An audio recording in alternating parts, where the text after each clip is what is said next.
जब गुस्से में माता पार्वती ने भगवान शिव को दे दिया था बहुत बड़ा श्राप, पूरी धरती कांपने लगी थी।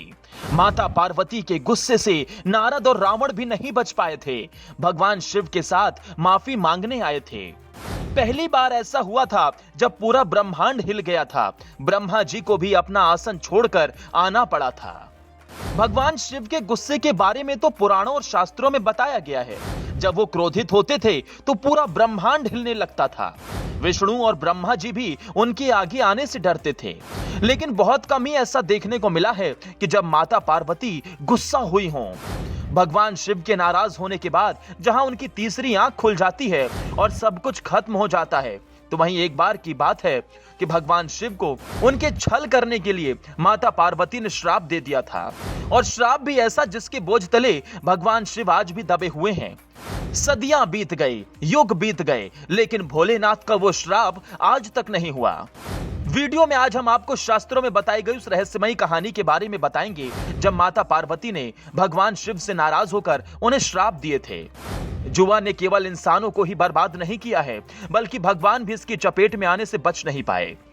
महाभारत काल में पांडवों को और सतयुग में माता पार्वती के साथ भगवान शिव जी को भी इस खेल में बहुत नुकसान हुआ था। शायद इन्हीं देवताओं की गलती से सबक लेकर बड़े बुजुर्गों ने हम सबको जुआ को खेल नहीं, एक बुराई के रूप में बताया है। एक समय की बात है, भगवान शिव माता पार्वती के साथ जुआ खेल रहे थे। भोलेनाथ के पास जो भी कुछ था वो जुए में लगाते जा रहे थे और माता पार्वती लगातार मुस्कुराते हुए सब कुछ जीतती जा रही थी। भोलेनाथ को कुछ समझ नहीं आ रहा था कि आखिर वो क्यों हार रहे हैं। और एक समय ऐसा आया जब उनके पास जुए में दांव पर लगाने के लिए कुछ बचा ही नहीं। जब उनके पास कुछ नहीं बचा तो वो इतने नाराज हुए कि उन्होंने पत्ते का वस्त्र धारण किया और गंगा तट पर चले गए। इस बात से माता पार्वती काफी नाराज हुई और पूरी बात उन्होंने गणेश जी को बताई।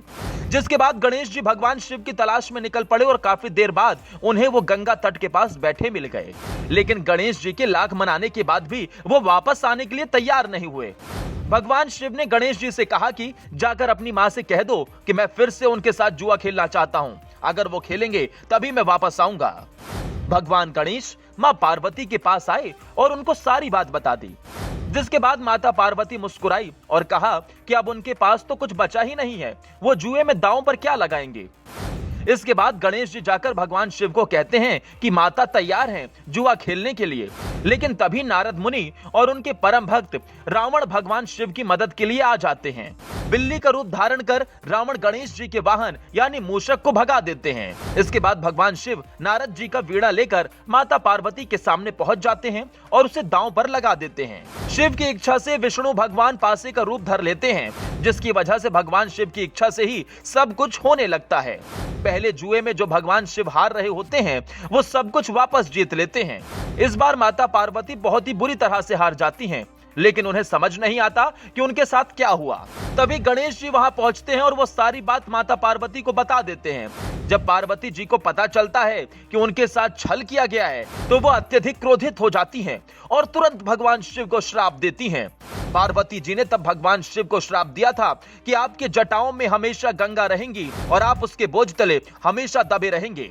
माना जाता है कि तभी से भगवान शिव के माथे से मां गंगा निकलती हैं। यही नहीं, माता पार्वती ने नारद को भी श्राप दिया था कि वो कभी एक जगह पर रुक नहीं पाएंगे।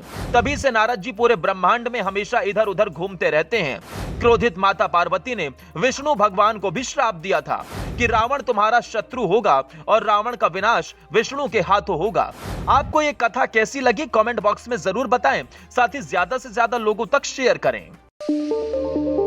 सूचना तंत्र, सिर्फ सच के साथ।